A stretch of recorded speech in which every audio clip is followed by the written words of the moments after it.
The girl's voice was barely louder than the wind, sweeping across the dry plains. When she whispered the words that would split the rancher's world in two, her eyes fixed on the dust at her feet as though looking up might shatter what little strength she had left. "My father shared me with his friends," she said. And in that moment the rancher, a man hardened by years of sun, loss, and silence, felt something inside him crack open. Because he had seen cruelty before, men beaten by fate, women worn thin by hunger, but never had he heard evil spoken so softly, so matter-of-fact, as though it were just another chore like milking cows or mending fences. Her name was Eliza, no more than 17, with dirt under her nails and fear woven into every breath.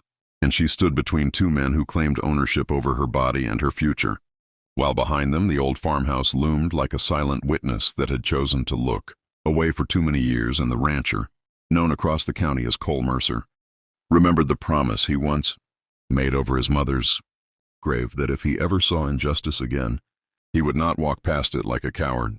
Cole had come to the property only to settle a land dispute, but fate had dragged him into something far darker, something that made his jaw tighten and his fists curl, as memories of his own childhood, of screams behind closed doors and neighbors who pretended not to hear, rose like ghosts demanding justice. Eliza's father, a thin man with hollow eyes and the stink of liquor on his breath, laughed nervously when the words escaped her mouth, as if hoping humor could bury the truth, while his companions shifted uncomfortably, suddenly aware that the rancher's stare had changed, that it was no longer business they were discussing, but survival. The air grew heavy, thick with unspoken consequences, and Cole stepped forward, boots grinding into the dirt, his shadow falling across Eliza like a shield. And for the first time in her life she felt something unfamiliar. Protection. He asked her father one simple question, his voice calm but edged with steel. "Is it true?" And the man's silence was answer enough. Because monsters often rely on the belief that no one will stop them, that power belongs to those who take and never to those who defend.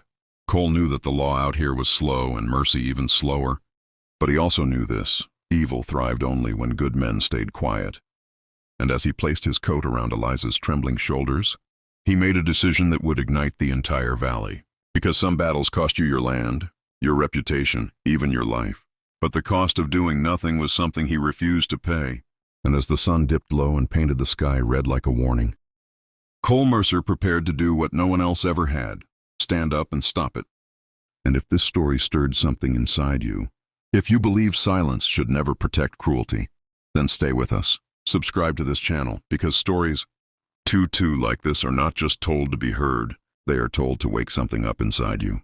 By the time night fell, word had already begun to spread across the ranchlands that Cole Mercer had taken a girl from her own blood and locked the farmhouse gates behind him. And while some called him a hero in hushed tones, others sharpened their knives in the dark. Because when you challenge long-hidden evil, it never dies quietly. Eliza sat by the fire inside Cole's ranch house, staring into the flames as if trying to understand a world where kindness existed without a price, while Cole rode out under the stars, gathering witnesses, confronting men who suddenly found their memories failing them, and reminding the town that law was not just something written on paper, but something lived through action. Eliza began to speak more as the days passed, her words spilling out like water breaking through a dam, revealing years of abuse passed down like inheritance, neighbors who knew but looked away, friends who laughed it off, and a father who sold her innocence for favor and drink. And with every confession, Cole's resolve hardened. Because saving her was not enough, he needed to end the cycle. When the men returned, drunk and angry, demanding their property, they were met not by fear but by rifles, witnesses, and a town that finally decided it had seen enough. And in the chaos that followed, the truth burned brighter than any lie they tried to shout over it, because courage is contagious when someone finally goes first. Eliza stood behind Cole as the sheriff placed cuffs on her father's wrists, tears streaming down her face, not from loss, but from release. And as the wagon carried him away, she whispered thank you, not just to Cole, but to herself for surviving long enough to be saved. Months later, the farmhouse stood empty, the land reclaimed, and Eliza learned to laugh again, to walk without fear, to believe that her past did not define her worth, while Cole returned to his quiet life knowing that one choice, one refusal to look, away had changed everything. This is why stories like this matter, because somewhere right now, someone is whispering a truth.